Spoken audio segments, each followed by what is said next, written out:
Combien de tirailleurs sénégalais ont embarqué à Morlaix en 1944? Y a-t-il eu un manifeste? Y a-t-il eu des débarqués à Casablanca? Combien de tirailleurs ont débarqué à Dakar? Le nombre de morts décompté à l'aube du 1er décembre 1944, le jour du massacre. Le nombre de blessés.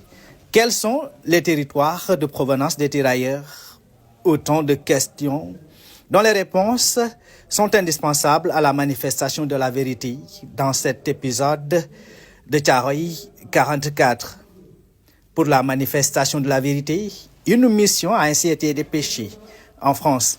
La mission s'est déroulée du 19 novembre au 28 novembre.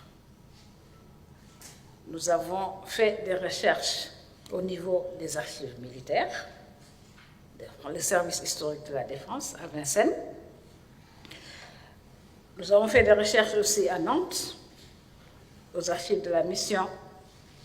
Nous avons aussi fait des recherches aux archives de la mission des Compagnons de la Libération. Nous avons fait des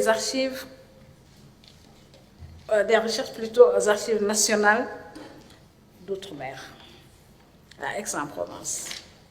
Nous avons été aussi à Fréjus pour voir le CHETOM. Le CHETOM, c'est le centre d'études, centre historique d'études des troupes d'outre-mer. Nous avons été à Leblanc, où se trouvent aussi les archives de la justice militaire. Et finalement, c'est le retour le 28. La France a eu une seule attitude. Il y a eu une mutinerie qu'on a matée, mais il n'y a pas de massacre. Mais les gens ont passé le temps à dire qu'il y avait un massacre. C'est pour ça qu'une historienne qui est là a écrit que c'était un mensonge d'État. Donc la question, est-ce que c'est un massacre ou non, c'est très simple. Les gens disent qu'il y a un massacre. La France officielle dit qu'il n'y en a pas.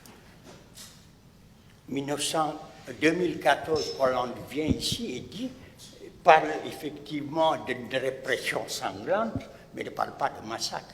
Maintenant, il parle de massacre. Maintenant, Macron parle de massacre. Et vous savez pourquoi? Et c'est pour ça que, pourquoi doit-on s'occuper de la France? Il s'occupe de ses intérêts.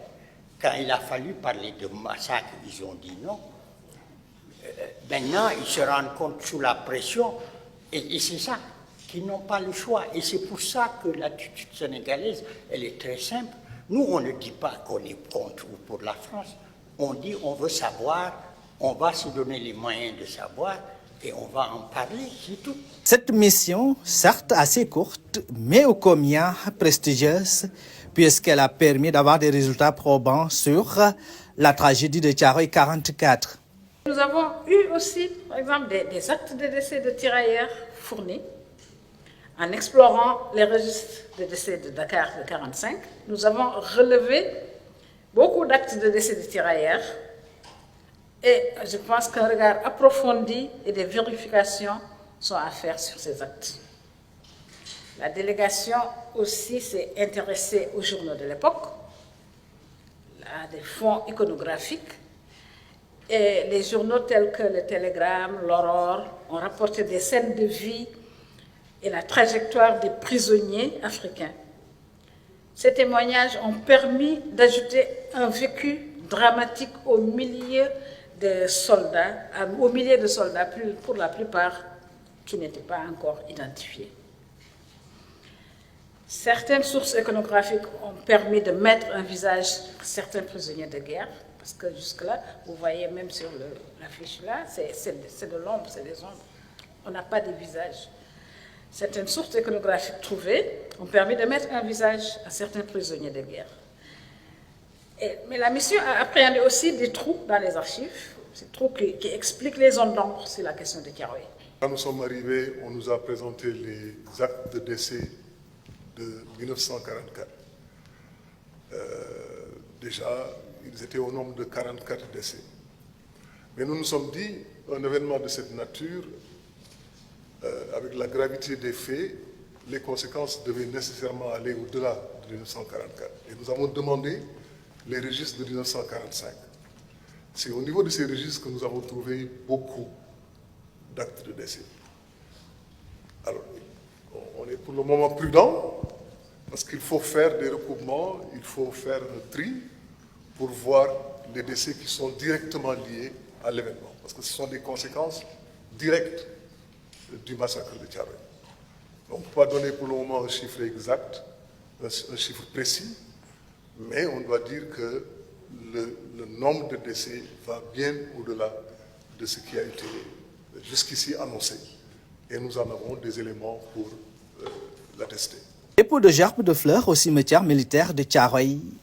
Cérémonie officielle au camp militaire du lieutenant Amadou Lindor Fall et présentation de la pièce Aube africaine de Keita Foudiba par Seiba Traoré au Grand Théâtre National Doudou Ndiaye Coumba Rose vont rythmer cette journée commémorative. Pour la deuxième phase, un collectif d'historiens va produire un livre blanc sur le massacre des tirailleurs sénégalais le 1er décembre 1944. Ce livre sera peut-être un début de réponse pour la manifestation de la vérité, ne serait-ce que pour ce petit-fils de tirailleurs sénégalais. Je suis une archive dissimulée. Ce sont les journalistes et les historiens qui m'ont retrouvé.